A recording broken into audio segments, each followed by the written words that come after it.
Hello everyone. I'm playing with my left hand today. I will also be reading a book while taking a mental rest from Geometry Dash. I'll be playing this level. I hope for an hour and a half or more. That's what I hope for, that I won't quit before my playtime reaches that amount of time.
This ship part is surely hard as fuck.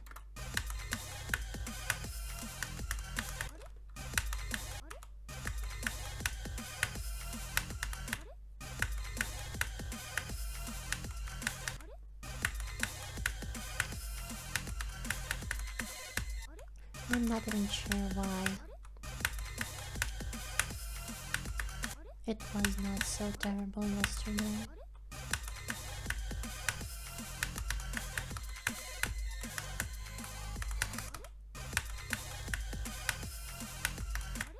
But whatever.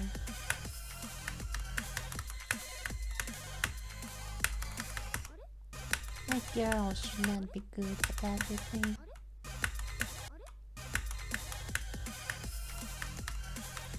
Or rather, does not have to be good at everything, but very well can be. And should. If we're talking about me.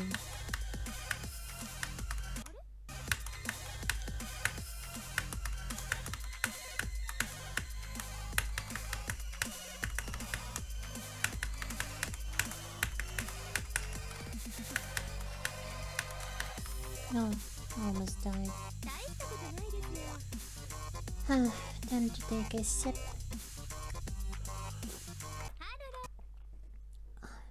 And read a bit.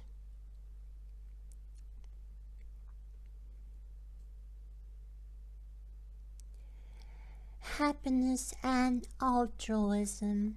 Does happiness make us kind, or does being kind make us happy? The happiest man is he who has no trace of malice in his soul. Plato. A man lies on the lawn of the quadrangle of Manchester University in England, near a well-trod path. He appears to be sick. People pass by. Only a few, 15%, stop to see if he needs help.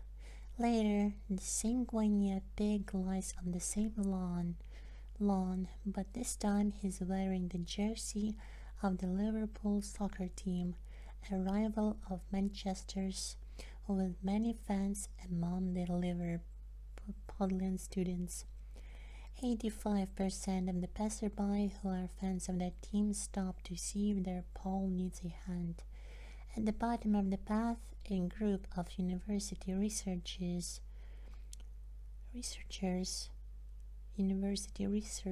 questions the passersby, regardless of whether or not they stopped. The study, like many others, confirms the fact that the sense of belonging has considerable bearing on the manifestation of altruism. People are much more inclined to come to the assistance of a friend or of someone with whom they have something in common: ethnicity, nationality, religion, opinion, than to help a stranger to whom they feel no particular connection. Oh, my throat hurts.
Do I even know how to use visual clues?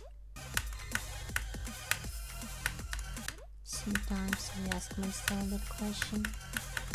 Or do I even have eyes to begin with?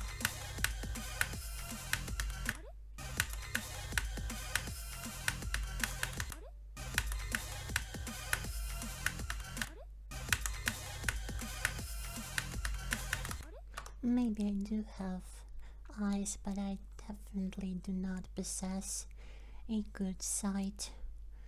Just what is that? Can you, like, predict what's gonna happen to your icon, maybe?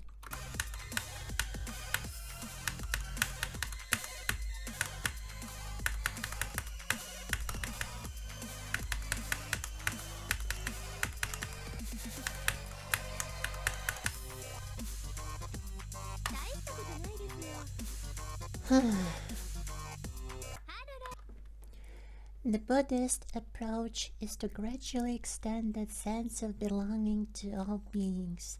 To that end, it is essential to understand at the most fundamental level that all living creatures share our desire to avoid suffering and experience well-being.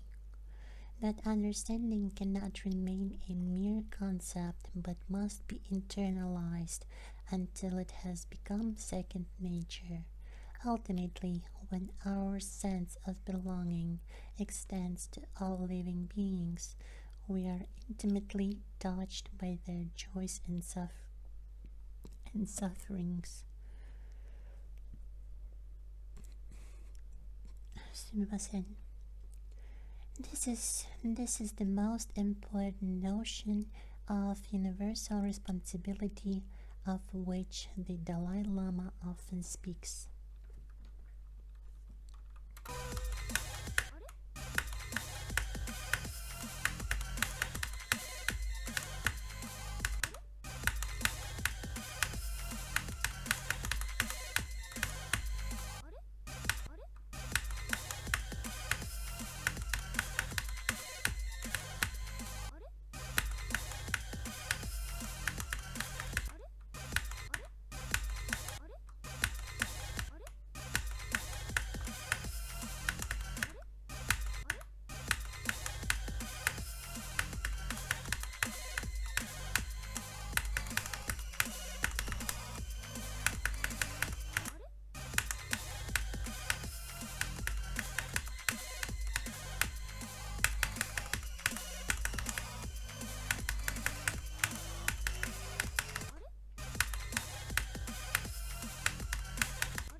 The joys of altruism. What does altruism have to do with happiness?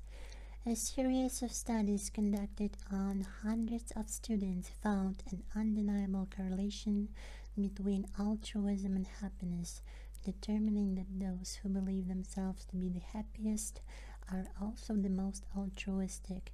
When we are happy, the feeling of self-importance is diminished, and we are more open to others.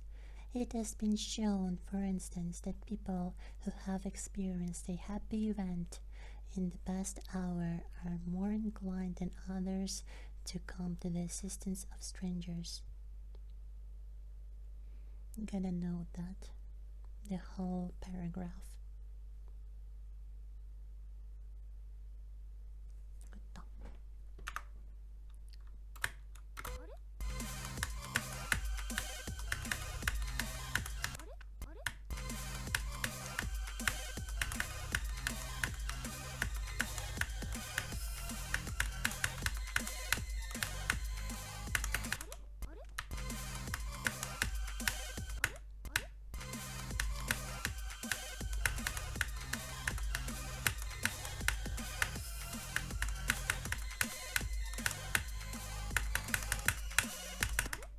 Yeah.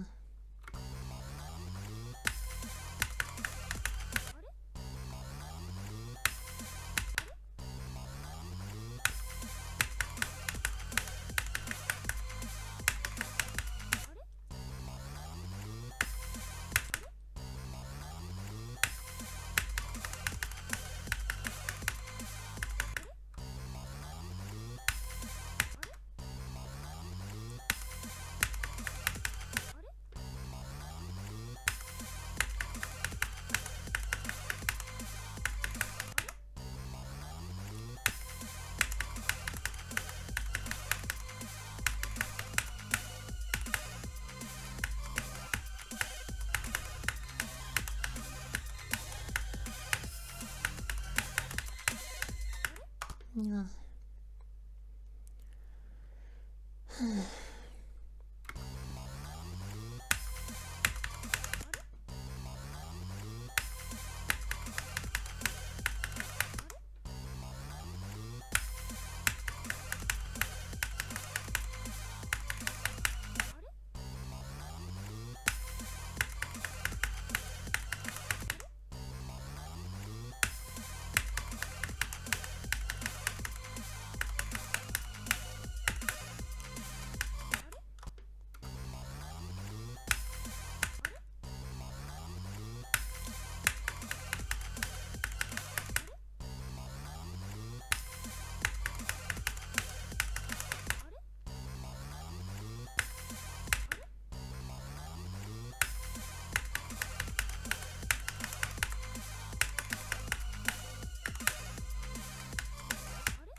Uh.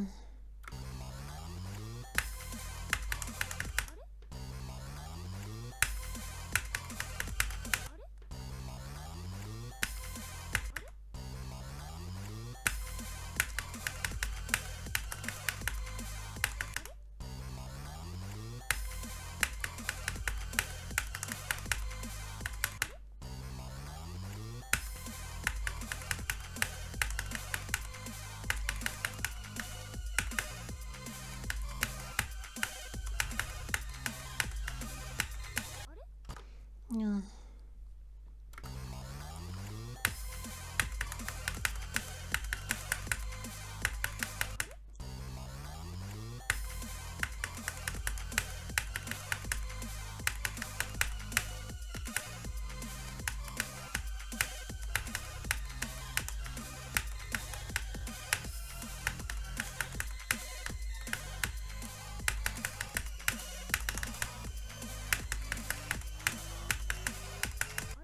Yeah.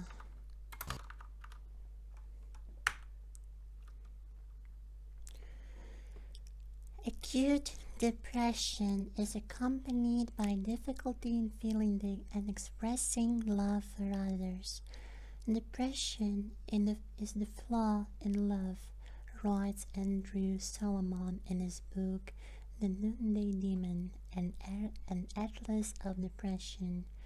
More salient yet is the assertion by those who have suffered depression that giving love to others and receiving it is an important aspect of healing.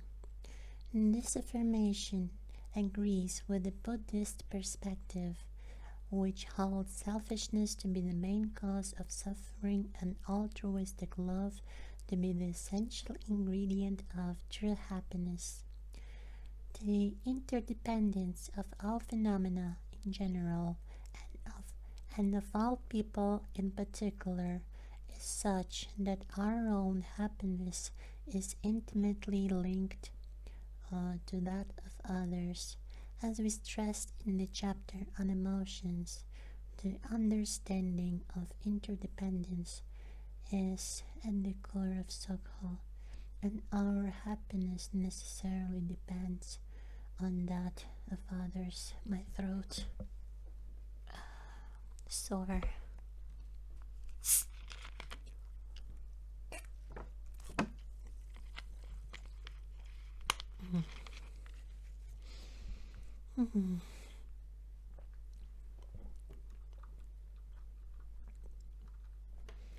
Could also note the whole paragraph 2.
The work done by Martin Seligman, the pioneer of positive psychology, shows that the joy of undertaking an act of disinterested kindness provides profound satisfaction. To verify his hypotheses, he asked his students to do two things: to go out and have fun and to participate in a philanthropic activity, and then to write a report for the next class. The results were striking. The satisfactory triggered by a pleasant activity such as going out with friends, seeing a movie, or enjoying a banana split were largely eclipsed by those derived from performing an act of kindness. When the act was spontaneous and drew on humane qualities, the entire day was improved. The subjects noticed that they were better listeners, all day. Listeners that day, more friendly and more appreciated by others. The exercise of kindness is a gratification in contrast to a pleasure. Seligman concludes, gratifying in the sense of lasting satisfaction and a feeling of harmony with one's inner nature. Obviously enough, because of that, all right-winged and individualistic ideologies seem very childish and very shallow. That's like so obvious that you cannot be happy if you're all on your own.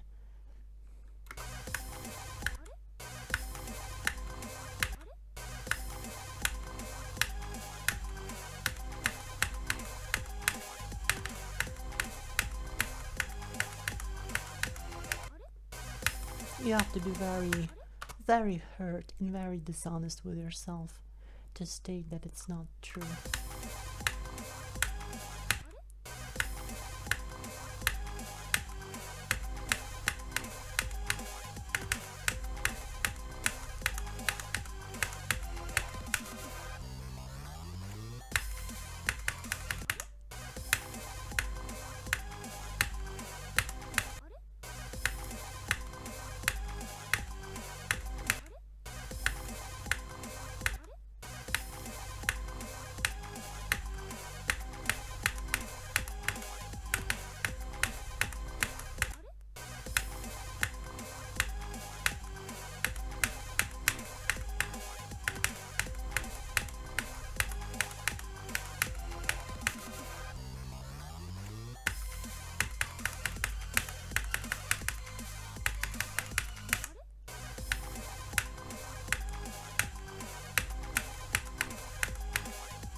I was wondering the whole attempt if I accidentally disabled icon effects because my icon seemed grey to me. We can feel a certain pleasure in attaining our ends to the detriment of others, but such satisfaction is short-lived and superficial. It masks a sense of disquiet that cannot be suppressed for long. Once the excitement has waned, we are forced to acknowledge the presence of certain discomfort. Benevolence would appear to be far closer to our true nature than malice. Living in harmony with that nature sustains the joy of life, while rejecting it leads to chronic dissatisfaction.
That's so very bad.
Really?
Oh, too bad. Let's try a bit from 0 and then I will return to the second to last start position somewhere at 73 if I remember correctly.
Uh, I've looked it from like, what, 15 or what?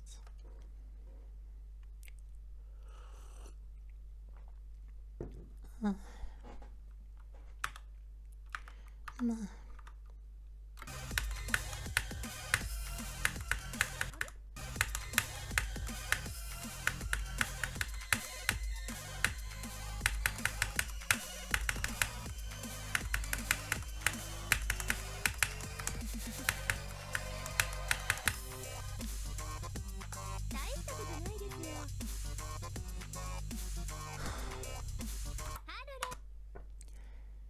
Are we naturally selfish? While biologists may be suspicious of the notion of human nature, philosophers have no qualms about offering clear-cut opinions. The 17th century English philosopher Thomas Hobbes, for instance, was convinced that people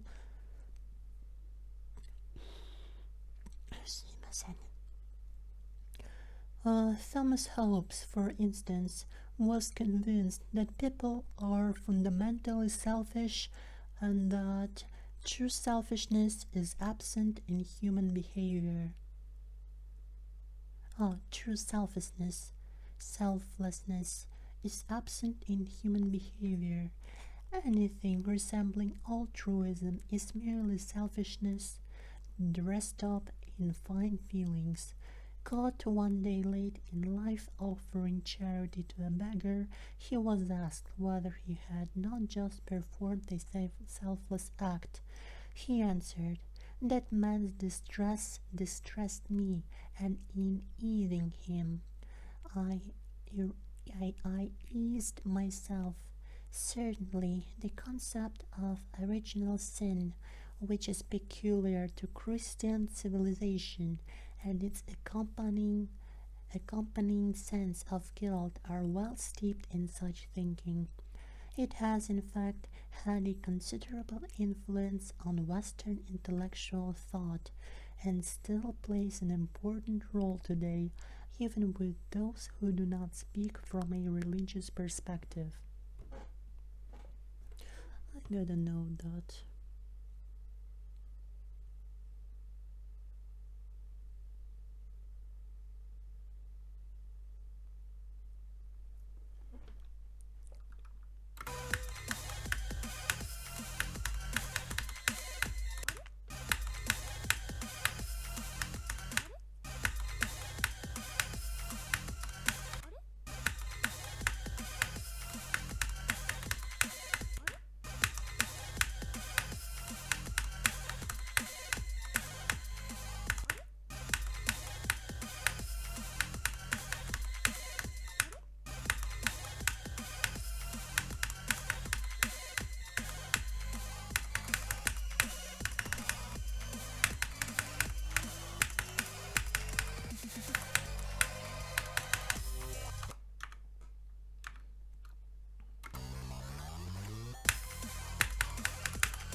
Very dumb.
Ah, that's dumb.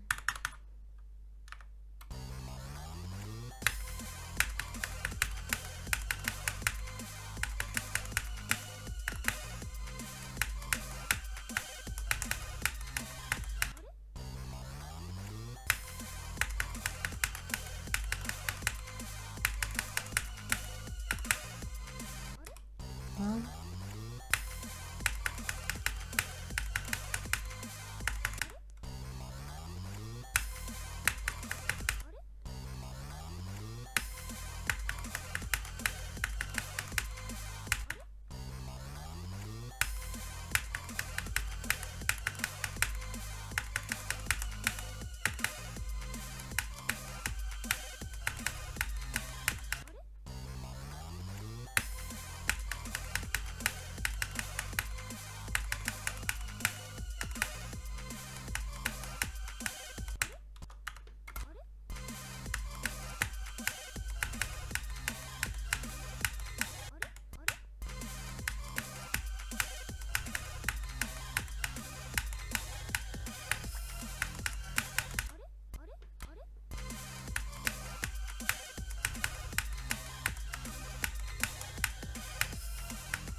Many evolutionary theorists have long maintained that the genes which prompt selfish behavior have a higher probability of being transmitted to coming generations, since the carriers of such genes systematically promote their own interests over those of others. The argument goes they have a greater chance of surviving and reproducing than the altruists.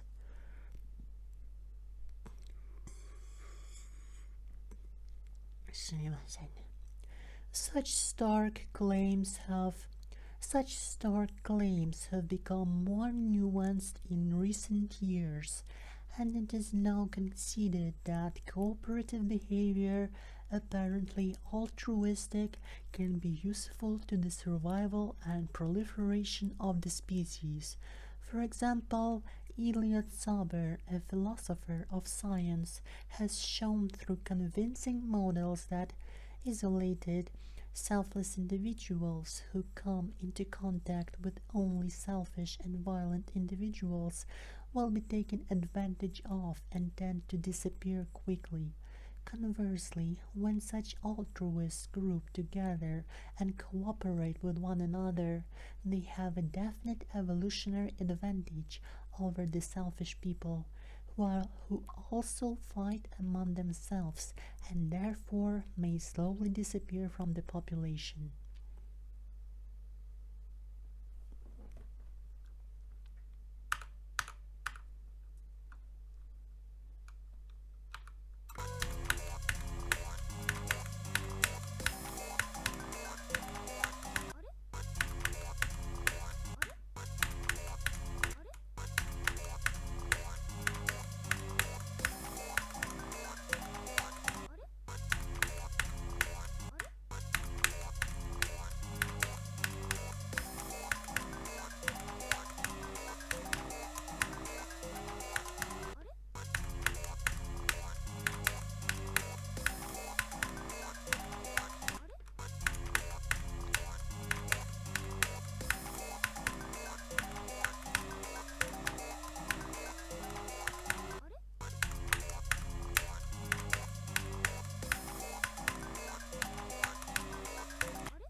Ah.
Really?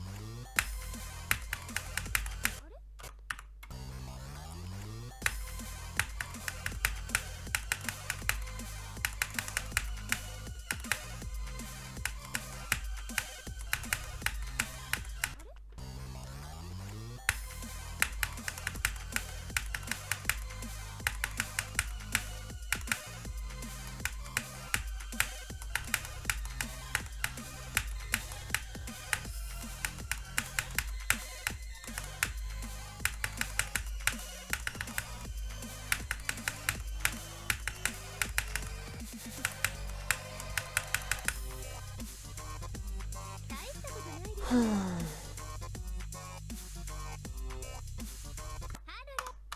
Oops.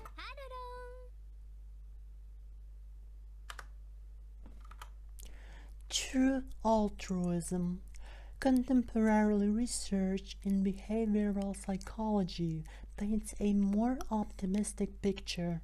Psychologist Daniel Batson writes, over the past 15 years, other social psychologists and I have conducted more than 25 experiments designed to test the nature of the motivation to help evoked by empathy. Results of these experiments support the empathy altruism hypothesis. None of the egoistic explanations proposed have received more than scattered support. Genuine altruism that is motivated by no other reason than to do good for others is, after all, possible.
I accidentally touched my right hand with my left hand and that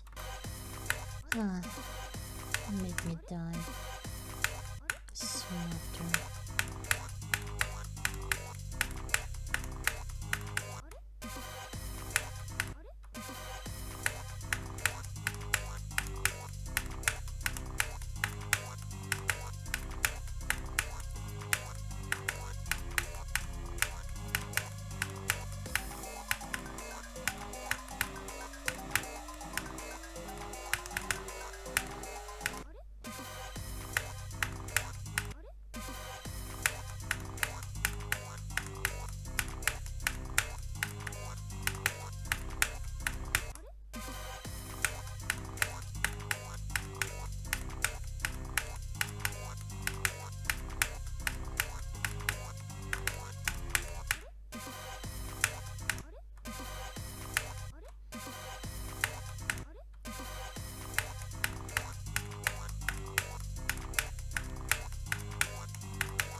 Really?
What?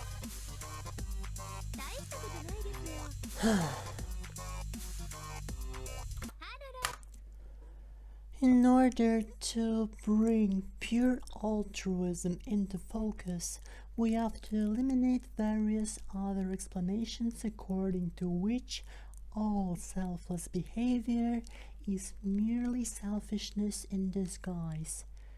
The experiments carried out by Batson and his team have found that it is in fact possible to identify several types of altruism. The false altruists help because they can't bear their own distress in the face of other people's suffering and are eager to diffuse their own emotional tension. They also help because they fear being judged or out of a desire for praise, or else to avoid feeling guilty. If they have no choice but to intervene, they assist the person in trouble, provided the price to pay isn't too high. But if they can avoid having to watch the painful spectacle of suffering, or can slip away without incurring disapproval, they intervene no more frequently than those whose altruism is not developed. True altruists, on the other hand, offer to help even when they might easily turn away or avoid intervening without being noticed. Research has found that true altruists make up about 15% of Western populations, and that their altruism is an enduring trait of their personality. I would argue with that. Those people just suffer less, so they can care more about something which is harder to care for. Their altruism is just as fake. People help people because it is pleasant, not because of altruism. You may call it altruism, but I believe that is ultimately selfish, because brain is designed that way, that it cannot care about anyone more than about itself. Even though there are cases when people, sacrifice their lives in order to save other people, they're just doing that to boost their ego, because they're more attached to the idea of being a hero, of being a good guy, than they are attached to their own ego. Well, again, that help, they're doing that to boost their ego, but I mean that they're less attached to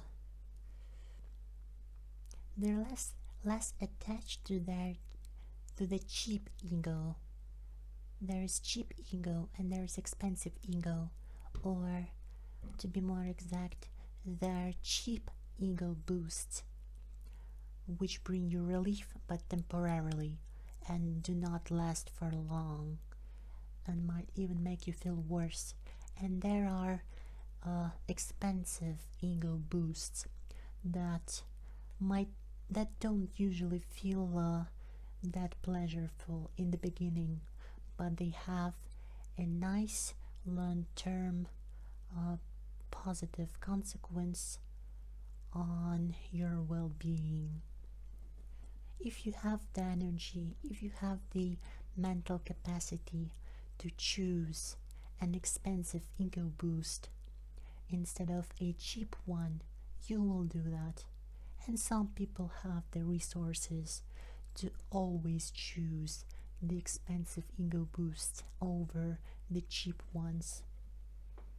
But those are still just ego boosts.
My muscle memory sucks so much.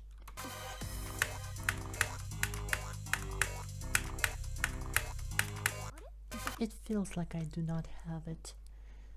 Like I'm forced to read the level over and over again without getting or gaining any autonomy at all.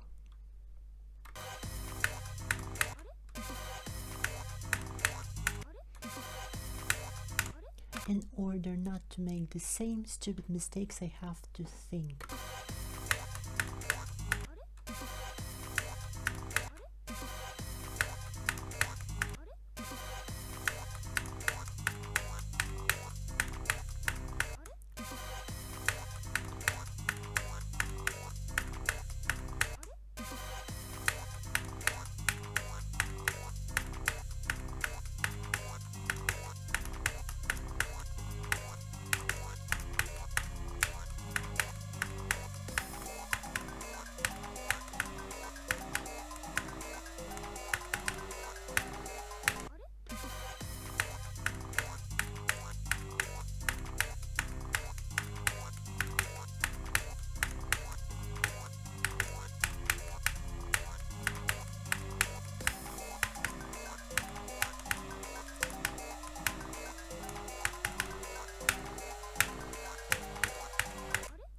I passed the hardest part of the level twice in a row. That's quite a result. How can we know whether a so-called altruist isn't acting merely to experience the sense of pride earned by performing a kindness? We must determine whether she would have been just as happy for someone else to do it. There's no way. For a true altruist, it's the result that counts, not the personal satisfaction of having helped. There is no way. There's no way to feel as happy. There's no way for it to be just as pleasurable, just as pleasurable to let another person help instead of helping yourself. There's no way those two can be equal. Basically no way. That is precisely what Batson and his team have demonstrated through their sophisticated studies. I do not trust them.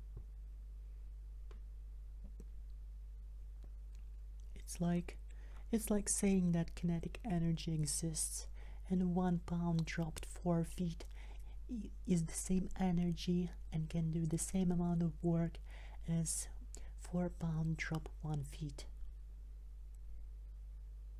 Now, the kinetic energy theory is gonna say that 1 pound drop 4 feet has twice as much energy as 1 pound dropped as 4 pounds dropped 1 feet, if I'm not mistaken,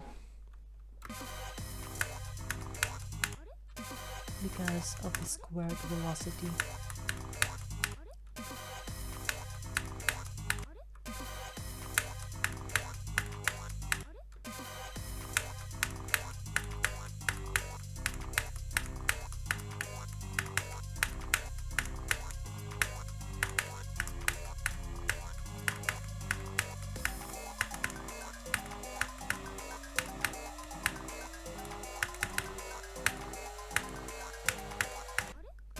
I again thought about my right hand.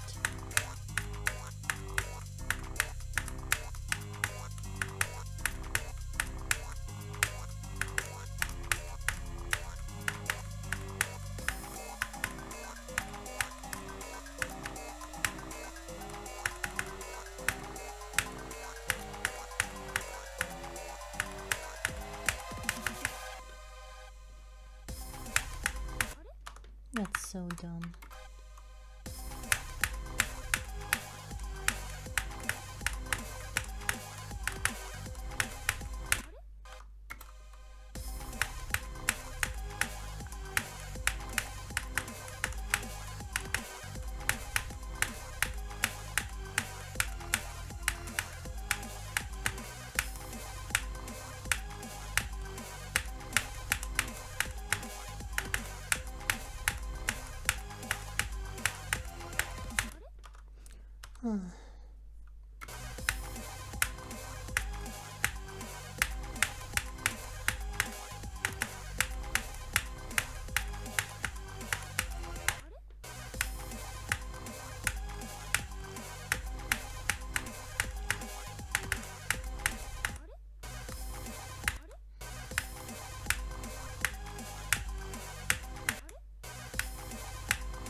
Throughout the real world, instances of genuine altruism abound. Think of the many mothers who are sincerely prepared to sacrifice their lives to save their children. It has nothing to do with altruism. This example can be extended even further, since in Buddhism the true altruism learns to consider all beings with the intimacy of a parent. A mother is never gonna save a child that's not hers. If there is a choice to save her child, and let's say two unknown children, she will never choose two unknown children. She does not care about suffering of others. She does not care about altruism. She cares about her own sake. And her own child will mean much more to her. Unless she's like a monk, a Buddhist monk, but then she probably won't have children.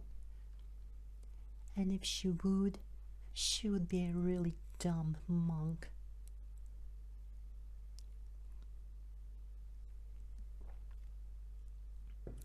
To bring children into such a cursed world.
Really?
the same death.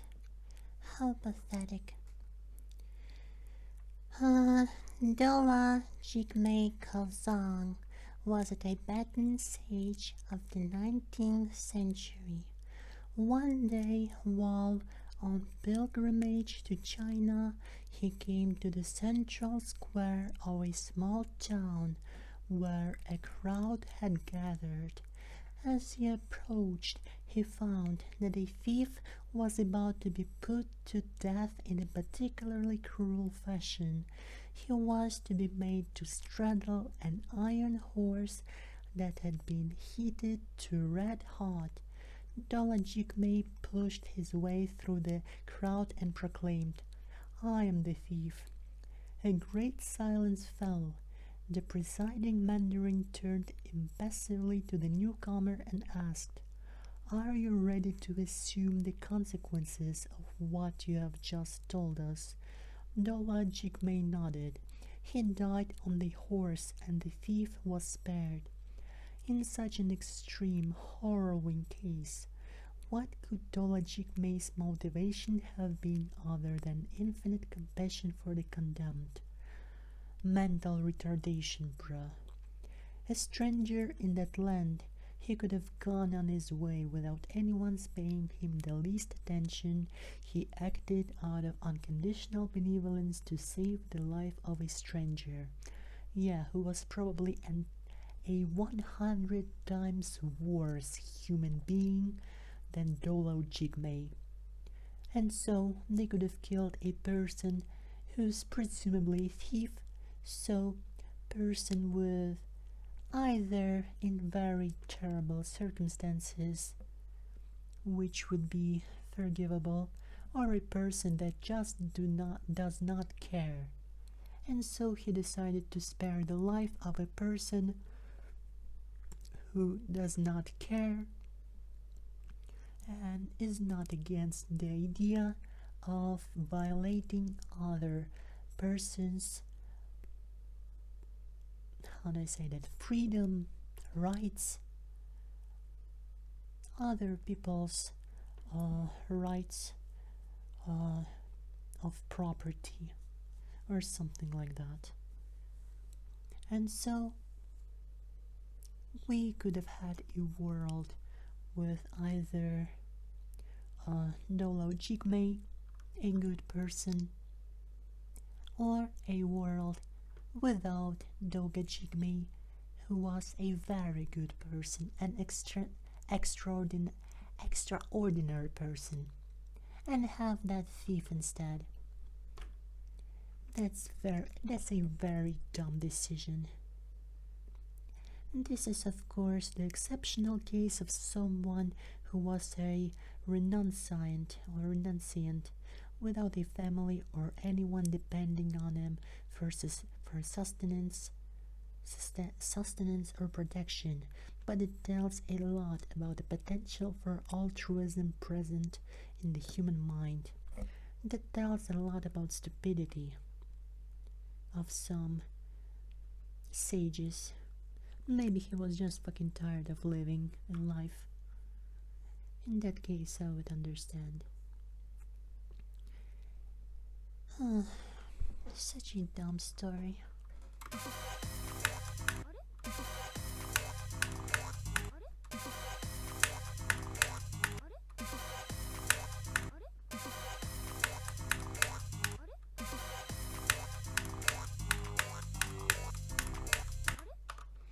What time is it? Oh my god. That's not nearly enough.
It's so dumb.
Tired.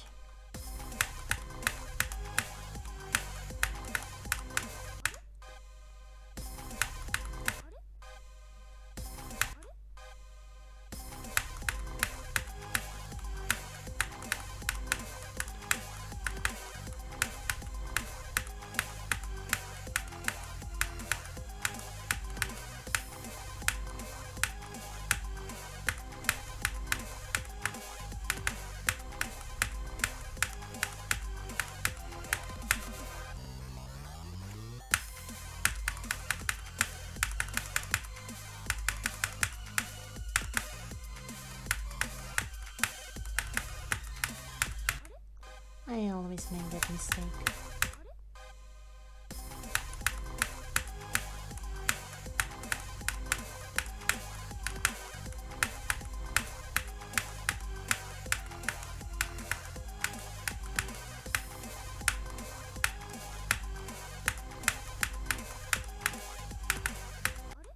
Really?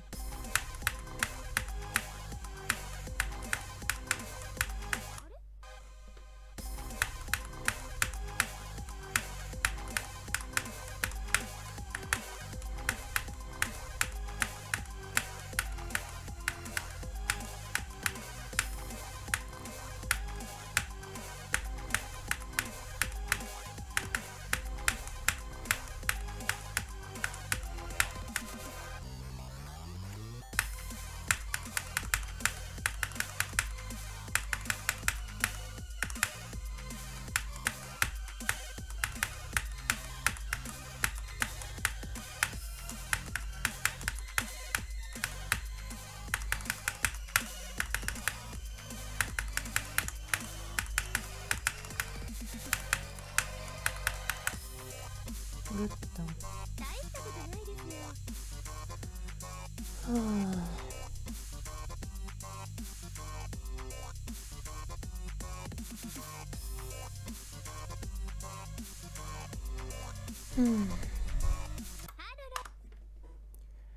A more near-at-hand example is that of Maximilian Kolb, a Franciscan father imprisoned at Auschwitz who offered to take the place of a family man who, along with 9 others, had been selected to die of hunger and thirst in reprisal for another prisoner's escape. Although the word altruism itself was only coined in 1830, wait a bit, I had to reread that. A more near-at-hand example is that of Maximilian Kolb, a Franciscan father imprisoned at Auschwitz who offered to take the place of a family man who, along with 9 others, had been selected to die of hunger and thirst in reprisal for another prisoner's escape. What is reprisal? I think I know what it means. Well, if you decided, I don't really get, did that Maximilian Kolb save only the family man, or the guy along with 9 others. Although the word altruism itself was only coined in 1830 by Auguste Comte as a counterpart to egoism, it is indeed possible to be fundamentally altruistic, that is, more concerned in one's heart with the fate of others than with one's own. Yeah, out of selfish reasoning. Such an attitude may or may not play some part in our disposition from the onset, but it can be enhanced. In fact, as the chapter Happiness in the Lab shows, the recent research conducted with long-term meditators strongly indicates that altruistic love and compassion are skills that can be extensively trained over the years.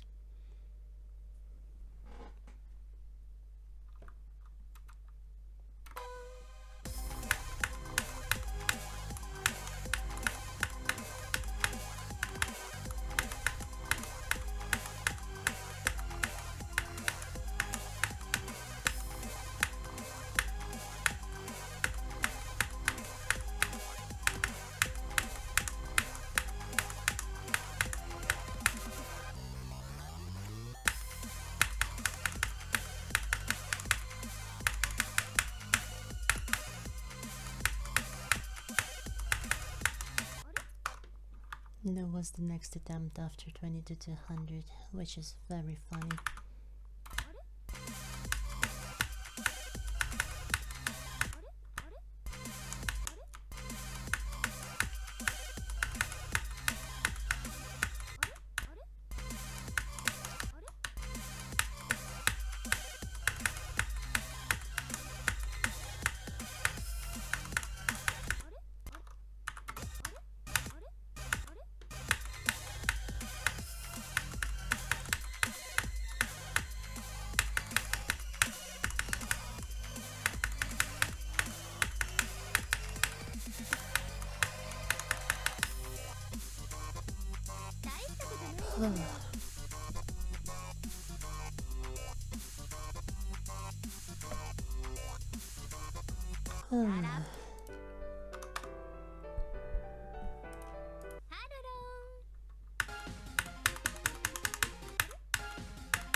some rest.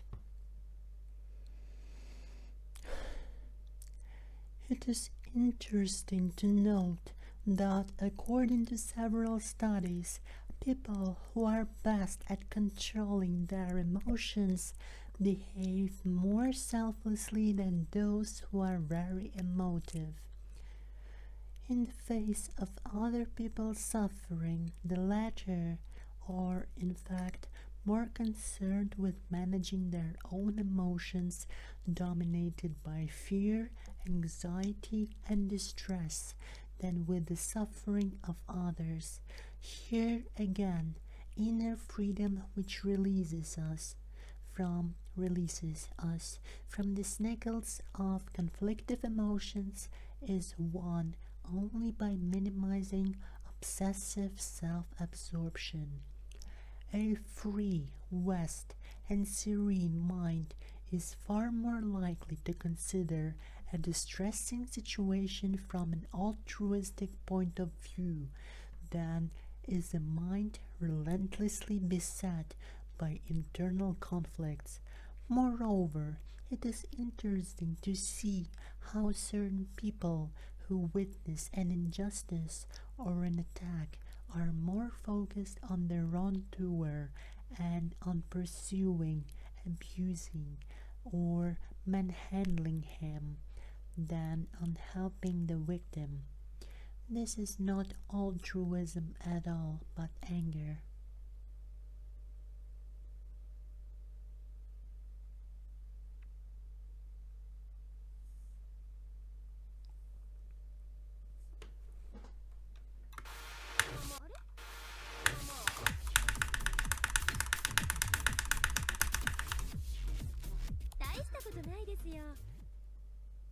Gold is gold. Wait.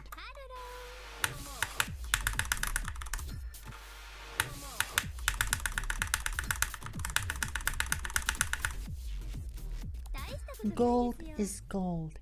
If we turn our gaze inward and examine the mind at length, we can recognize that its primal nature is the basic cognitive faculty that illuminates, in the sense that it sheds the light of awareness on outer phenomena and inner mental events. This faculty underlies all thoughts, but is not itself essentially changed by them, as the surface of the mirror is not intrinsically modified by the images reflecting in it. Oh, wrong intonation. We can also recognize that the negative emotions, anger for instance, are more marginal and less fundamental than love and affection. I wonder about that. About what is more fundamental. They arise mostly in reaction to provocation or some other specific event and are not permanent states of mind. Even if we are constitutionally cranky and easy to anger, the latter is always triggered by a particular incident. With the exception of pathologies, it is very rare to experience a prolonged state of hatred that is not directed at specific object. Altruism and compassion, on the other hand, are much more fundamental states that can inhabit our mind as a way of being and endure independently of particular objects or specific stimuli.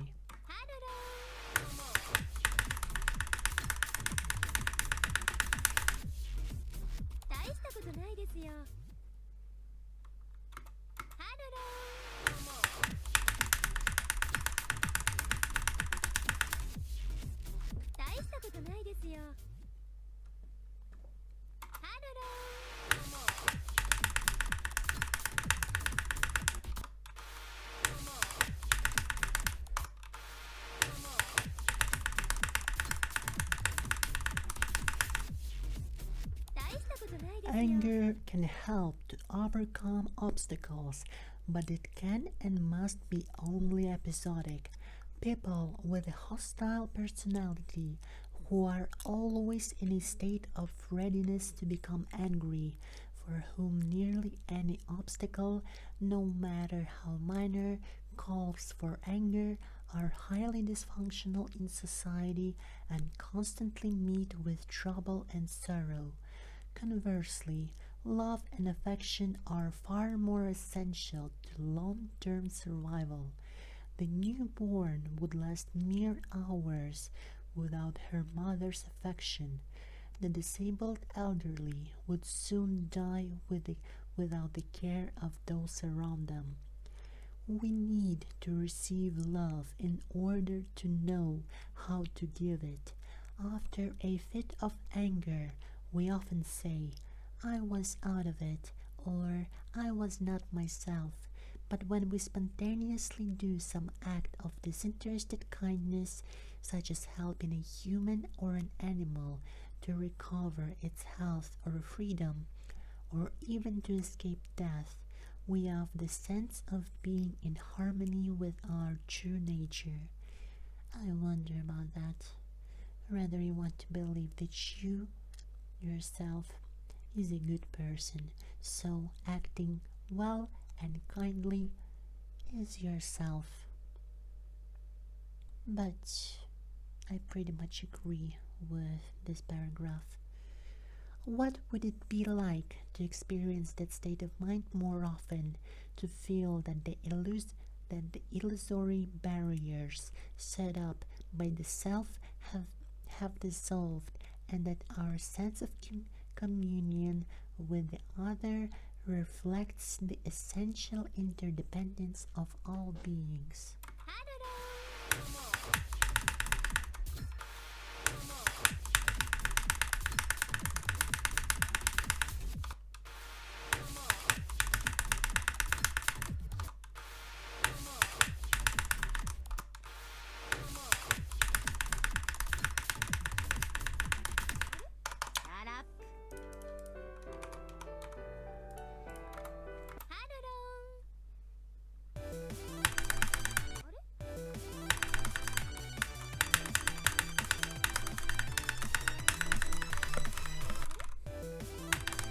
Oh my god.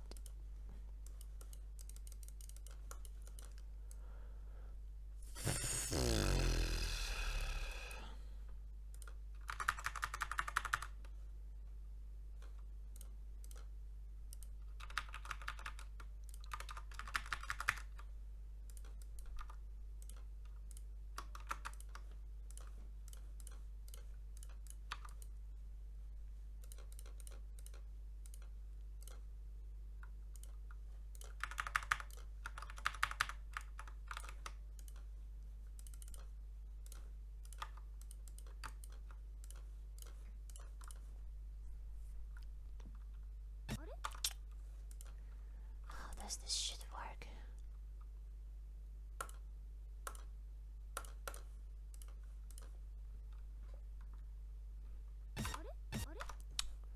Are you for real about that?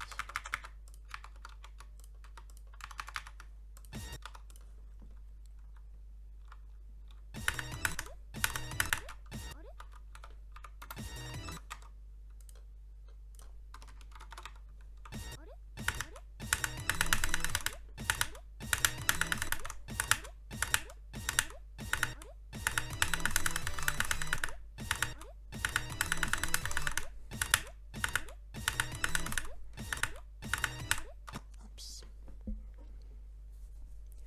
Destructive mental factors are deviations that gradually distance us from our true nature, to the point that we forget its very existence.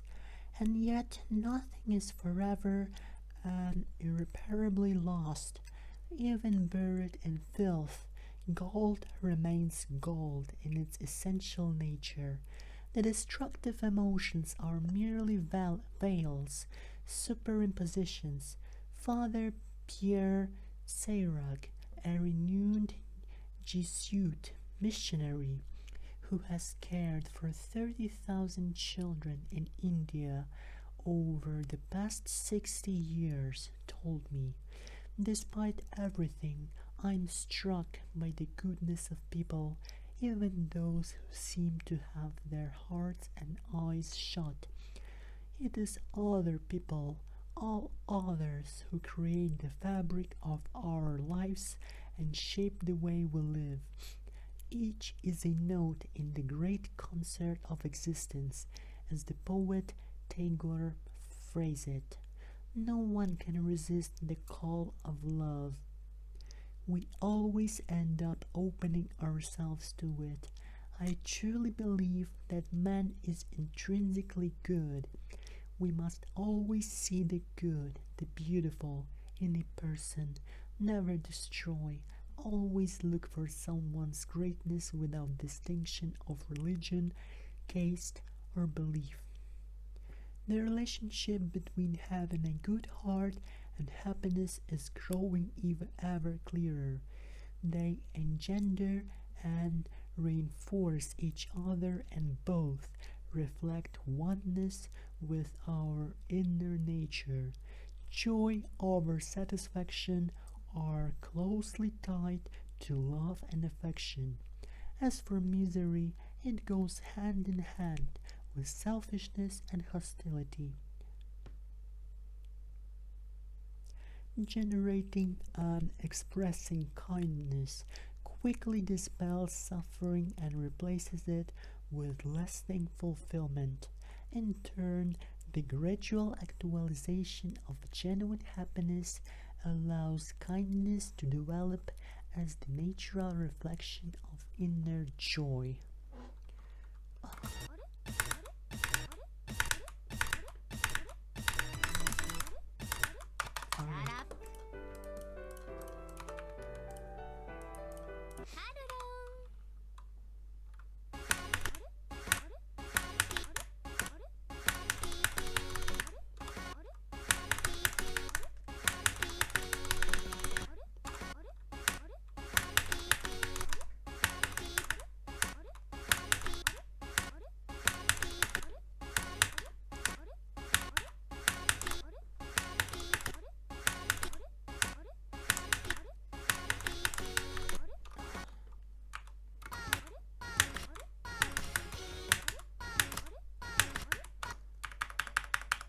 I should practice with no clip from zero.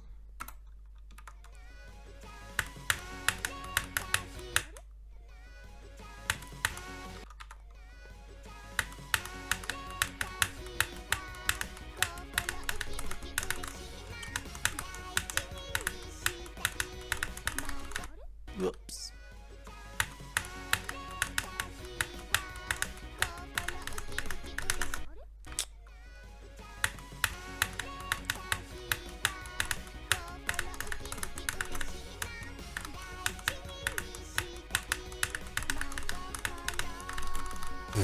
What was that?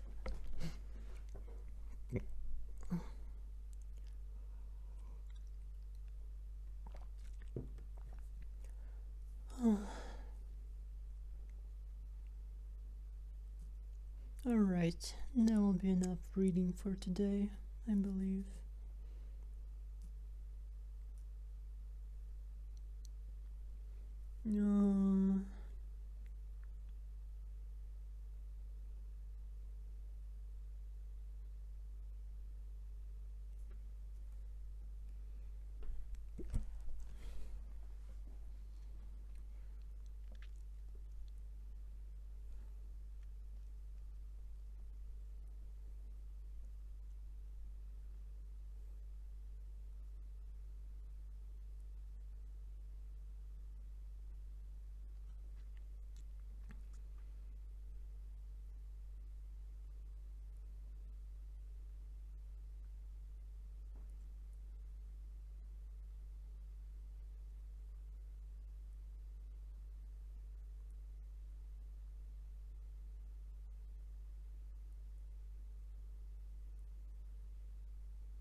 just disable this. Yes.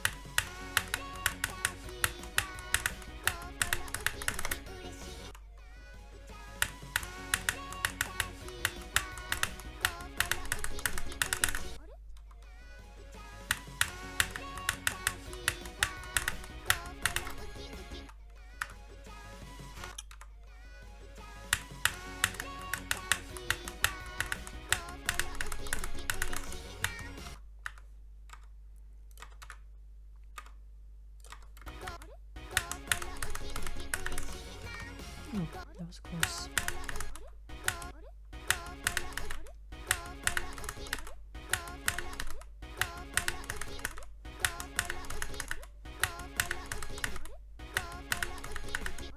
Ooh, I can really do that. Impressive.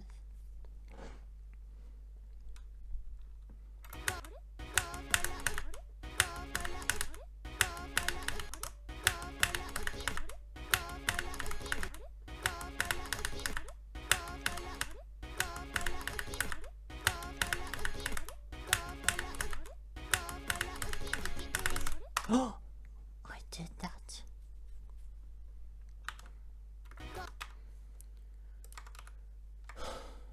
Oops.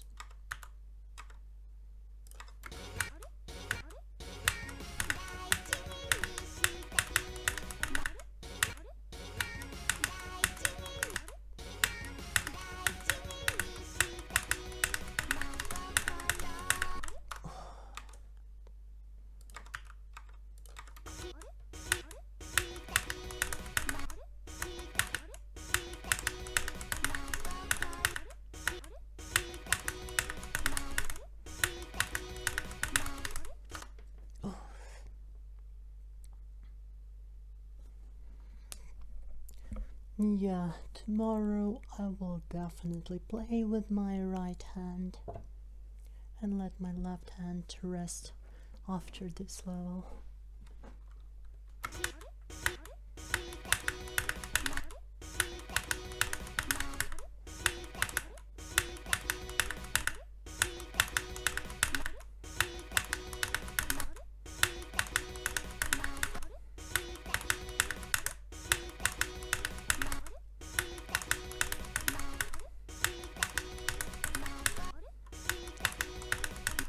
Alright, up.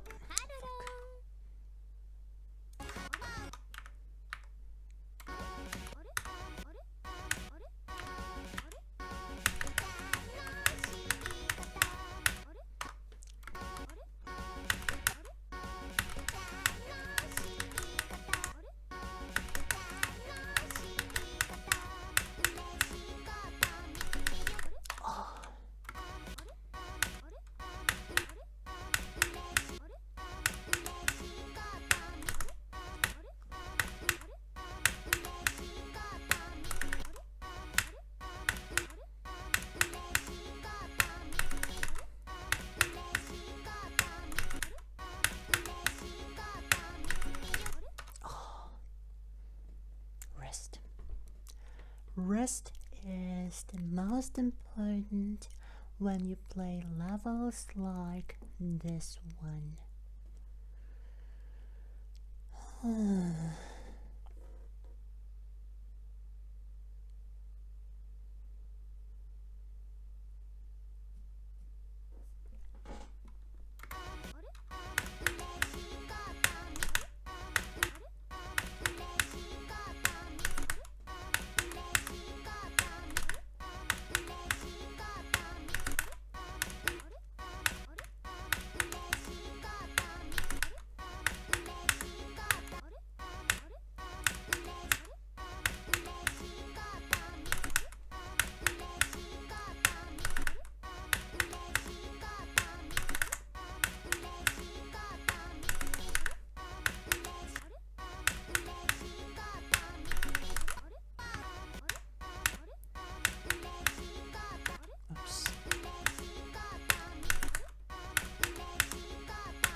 rest.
I'll try from 0.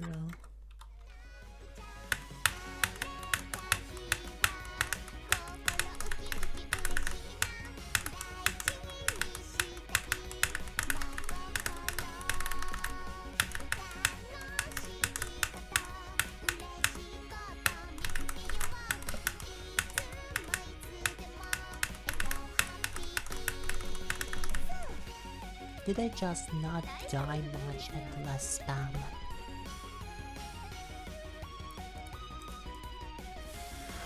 Well, I wonder.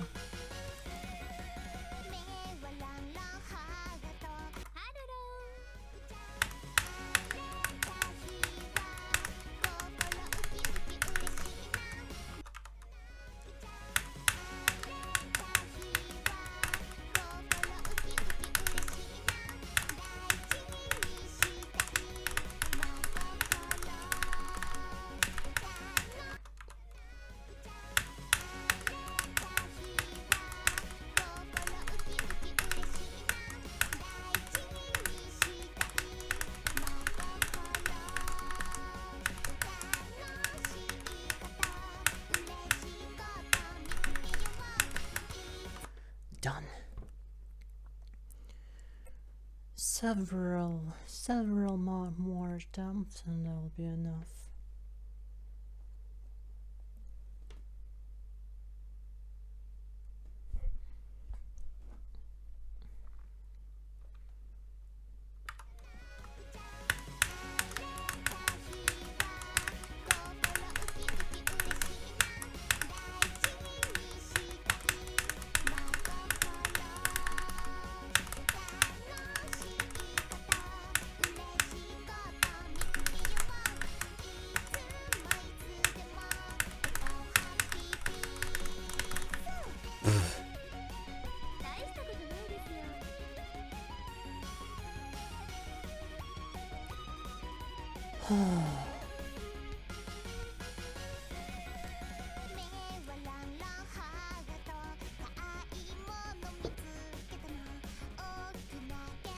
I absolutely love this song. Absolutely.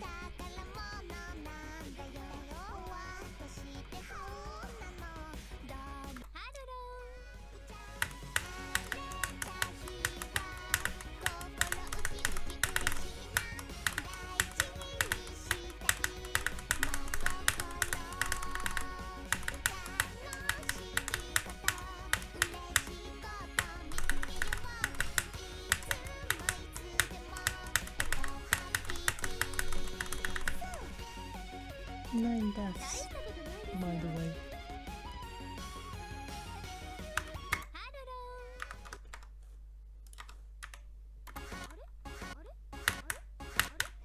Oops.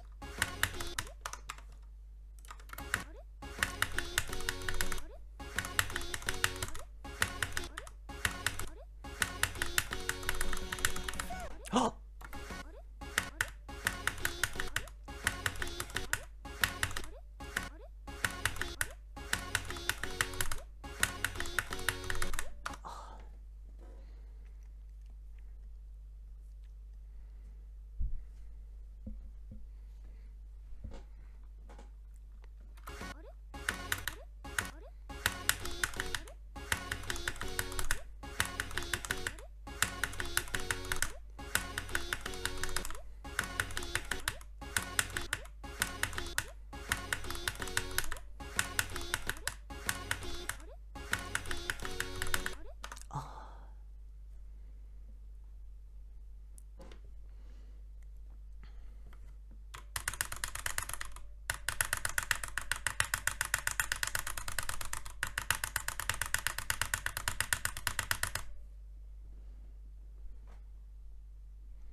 Gotta take a longer break.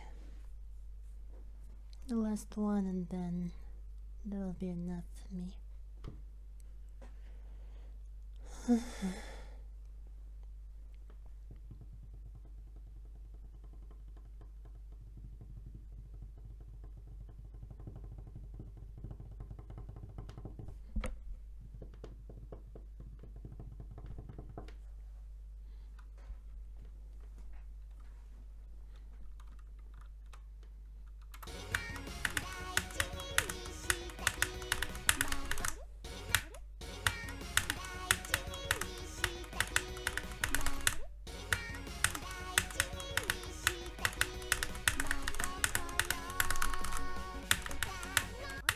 Oh, I did that.